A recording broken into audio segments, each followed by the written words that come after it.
안녕하십니까. 차구영 목사입니다. 오늘은 성령의 보증에 대하여 라는 제목으로 말씀을 나눌 때 큰 은혜가 되시기를 바랍니다.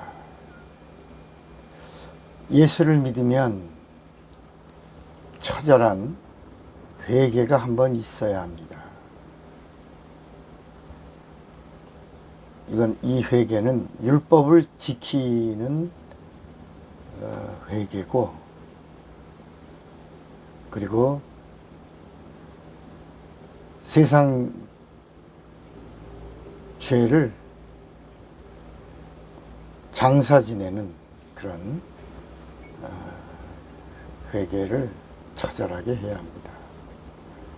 그 다음에 침례를 받아야 되고, 침례를 받은 다음에는 성령을 받아야 합니다. 이것이 예수를 잘 믿고 예수를 잘 알고 하나님을 기쁘시게 하는 예수 믿는 방법이기 때문입니다. 이 말씀이 바로 사도행전 2장 38절에 나옵니다. 너희가 각각 회개하고 예수를 믿는 자는 예수의 이름으로 침례를 받고 죄사함을 받으라. 그리하면 성령을 선물로 받으리니 그랬습니다. 그러니까 예수 믿는 사람은 회개해야 되고, 또 회개하고 예수 믿는 사람은 성령을 받아야 합니다. 예수님의 지상명령을 말하면 두 가지를 말합니다. 혹시 여러분 예수님의 지상명령 두 가지를 아십니까? 그 첫째가 침례를 받아라 하는 겁니다. 예수님이 감람산에서 올라가시기 전에, 이게 마태복음 28장 19절에 있죠.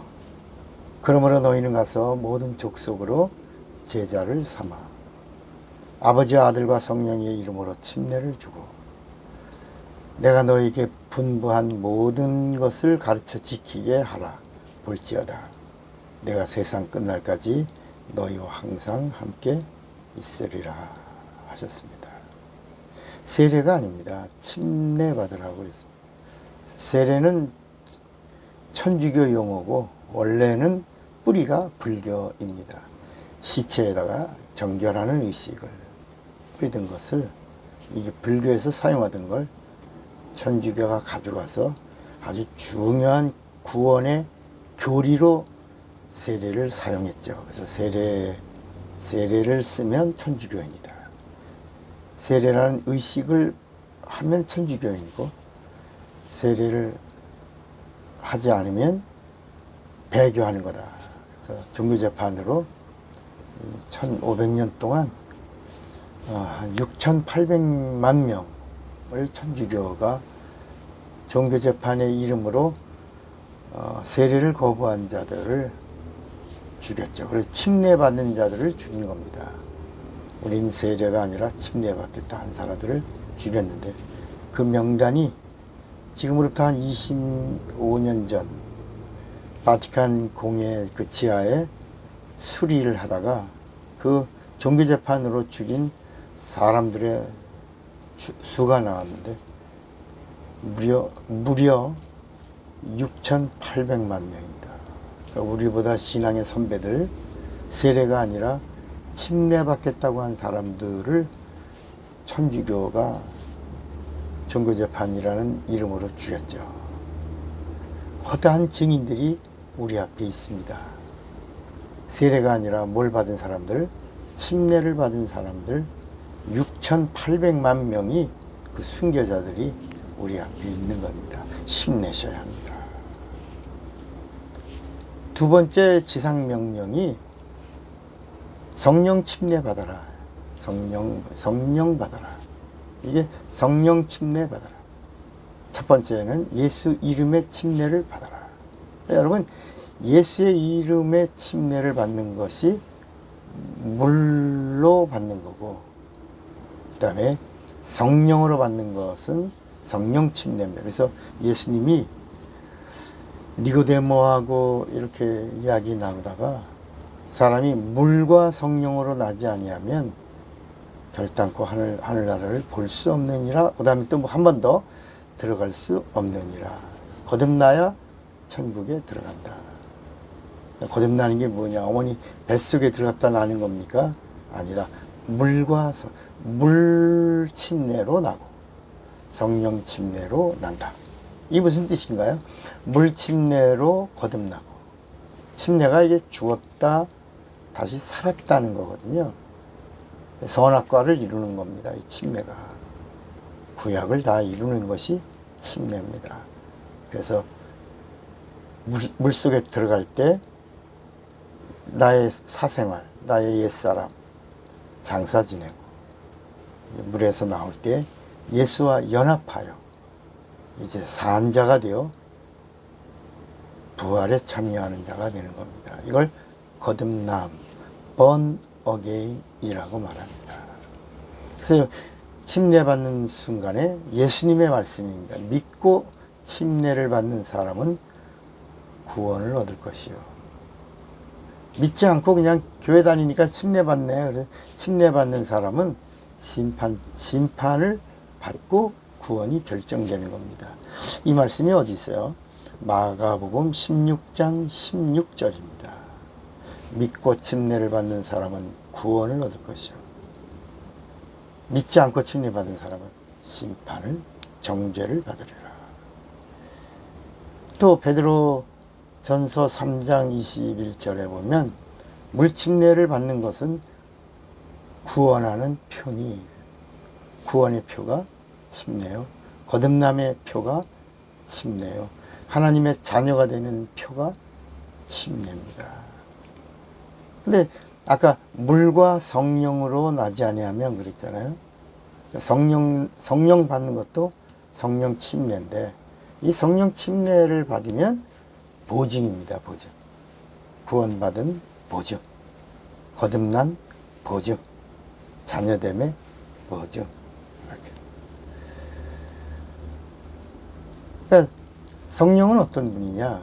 성령은 죄와 상관없는 분입니다. 그 예수는 어떤 분이냐? 예수님은 죄와 상관이 있는 분입니다. 그래서 죄 있는 곳에 오셨고, 죄인을 찾아 구원하러 오셨고, 그리고 죄 있는 자가 예수를 믿으면 예수 피를 뿌려주는 겁니다.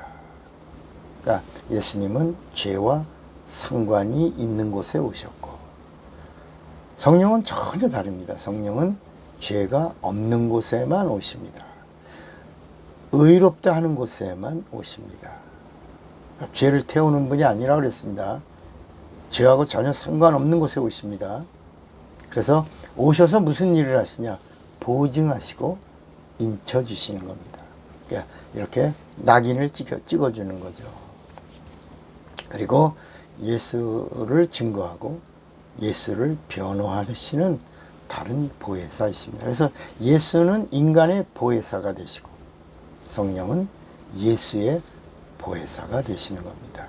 보혜사란 말은 대언자, 변호자라는 뜻입니다. 그러니까 예수님은 예수 믿는 자를 변호하시고, 성령은 예수님이 하신 일을 변호하시고 보존하시고 증거하시는 그 일을 하시는 겁니다. 그래서 성령 침례를 받으면 9가지의 보증을 받는데, 그 첫째가 예수를 믿는다는 것에 대한 보증입니다. 아, 내 안에 예수가 있구나. 두 번째는 구원을 받았구나. 구원받음에 대한 보증입니다. 구원받았다. 죽은 너의 혼이 살았고 타락한 영이 회복되었구나. 이제는 하나님과 상관할 자다. 이 구원을 보증하십니다. 세 번째는 죄사함 받음에 대한 보증을 성령이 하시는 겁니다. 죄사함 받았구나. 죄 없구나. 마귀가 이제는 상관하지 않는 자구나. 귀신이 상관하지 않는 자구나. 이제는 귀신을 쫓는 자구나. 이렇게 보증해 주는 겁니다. 네 번째는 거듭남에 대한 보증입니다. 물 침례를 의식으로 아니라 믿음으로 받아서 거듭난 자가 되었구나. 거듭난 자녀구나. 보증해 주시는 겁니다. 다섯 번째는 이제 너가 거듭났으니 하나님의 자녀다. 하나님의 자녀됨의 보증. 이제는 하나님을 아버지라고 할 수 있다. 아바라고. 아바. 하나님을 향하여 아바. 그 다음에 천국을 자녀니까 상속자여 후사입니다. 천국을 상속받았구나. 성령 받는 게 이렇게 중요합니다. 천국, 하나님의 자녀됨을 보증해 주는 겁니다. 여섯 번째는 첫째 부활에 참여할 자의 보증을 해 주시는 겁니다. 주님이 재림하시면 첫 번째 부활하는 자이구나. 이렇게 보증해 주시는 겁니다. 일곱 번째는 공중에서 주를 배웠고 내려와서 1000년 동안 왕국을 누릴 자구나. 이걸 보증해 주시는, 1000년 왕국을 누릴 자구나. 보증해 주시고, 여덟 번째는 너는 이제 이터널 라이프, 영생을 얻을 자가 되었다. 영생을 얻은 자에 대한 보증을 해 주시는 겁니다. 예수의 피로 구원을 받고 성령으로 영생을 얻었구나. 보증해 주십니다. 아홉 번째는 생명책에 내 영혼의 이름이 기록되었구나. 이걸 보증해 주십니다. 그러니까 육체가 있는 동안에 내가 성령을 받으면 내 영혼의 이름이 하늘나라 생명책에 기록됐다라는 것을 성령이 보증해 주시는 겁니다. 그러므로 여러분, 불신자는 예수 믿고 신자가 되셔야 합니다. 그리고 선택받은 이스라엘 백성은 예수를 믿고 신자가 되어야 합니다. 신자는 성령을 받고 성도가 되어야 합니다. 성령 받은 성도는 성령을 받았으니 성령 충만해야 되고, 그리고 성령의 지지를 받으셔야 합니다. 사랑하는 여러분, 이제 성령의 보증까지 받고 육체가 있는 동안에 멋있게, 귀하게, 복되게, 아름답게 주님의 것으로 쓰임받는 자가 되시기를 바랍니다. 차구영 목사입니다.